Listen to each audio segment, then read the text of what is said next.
Jamais sans la grâce, une dévotion matinale qui vous connecte à la pensée de Dieu et vous donne la provision du ciel au quotidien. Bonjour chers amis, chers internautes, nouvelle journée, nouvelle provision, bienvenue dans la dévotion de ce matin.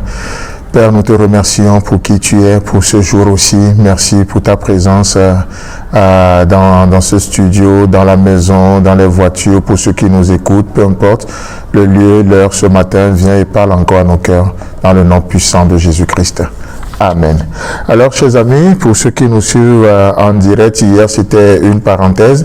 Et ce matin, j'aimerais revenir quand même un peu sur notre passage que nous sommes en train de voir depuis 2 ou 3 semaines déjà. Genèse chapitre 15, le premier verset où il est écrit.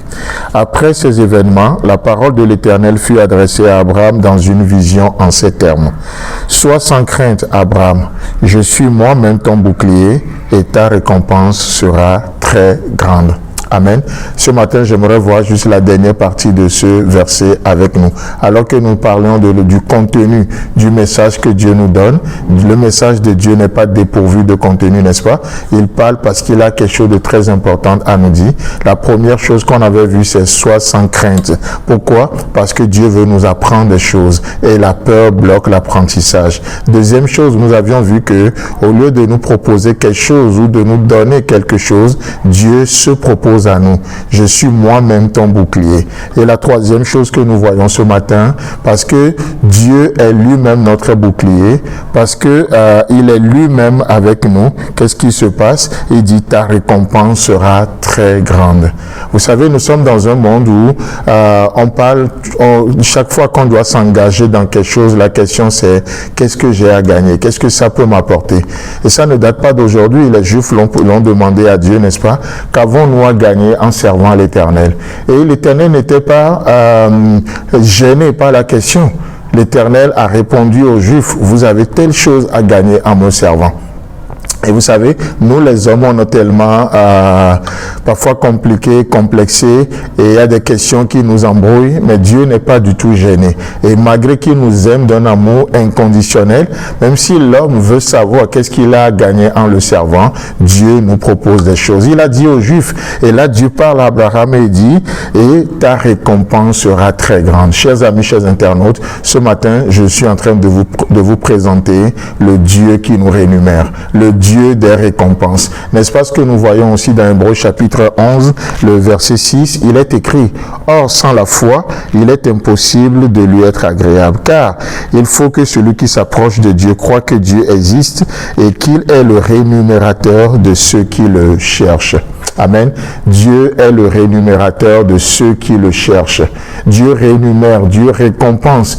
Et vous savez, pour ceux qui connaissent un peu l'eschatologie, l'étude des choses à venir, vous savez, même sur la ligne des temps, Dieu réserve un temps où il va récompenser les chrétiens. Il va nous récompenser, c'est ce que nous appelons le tribunal de Christ, le bêtement de Christ. Notre Dieu est un Dieu qui rémunère. Chers frères et sœurs en Christ, chers amis, chers internautes, ce matin, peut-être tu prends la décision de marcher avec le Seigneur, de servir le Seigneur de tout ton cœur, et il te semble que tu es perdant par cette décision, par ce choix que tu fais.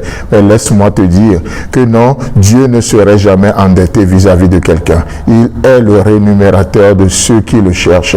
Aucun effort, rien de ce que nous ferons pour Dieu, en son nom et pour lui, ne sera jamais vain. N'est-ce pas? Il le dit aussi dans Matthieu chapitre 10 à partir du verset 41. Et qu'est-ce qu'il nous dit là-bas?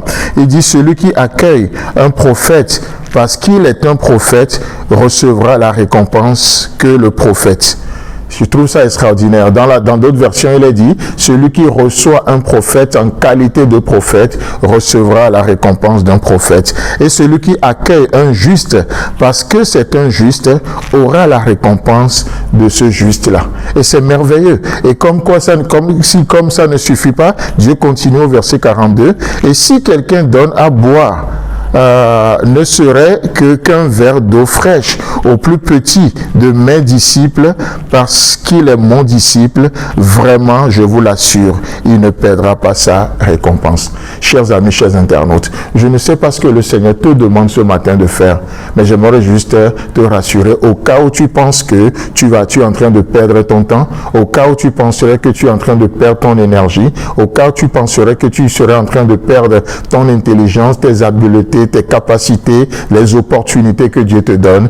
Laisse-moi te dire ce matin, comme Dieu l'a dit à Abraham, ta récompense sera très grande. Pas juste grande, mais très grande. Que le Seigneur vous bénisse, et si Christ a d'avenir, on se retrouve demain. Si vous avez aimé cette émission, parlez-en à vos amis. Parlez-leur du message de la grâce et de ce qu'il fait dans vos vies. Pour un sujet de prière, une question ou pour devenir partenaire, contactez-nous au 00229 94 75 80 20. Que Dieu vous bénisse et à la prochaine. En attendant, pensez avec Dieu.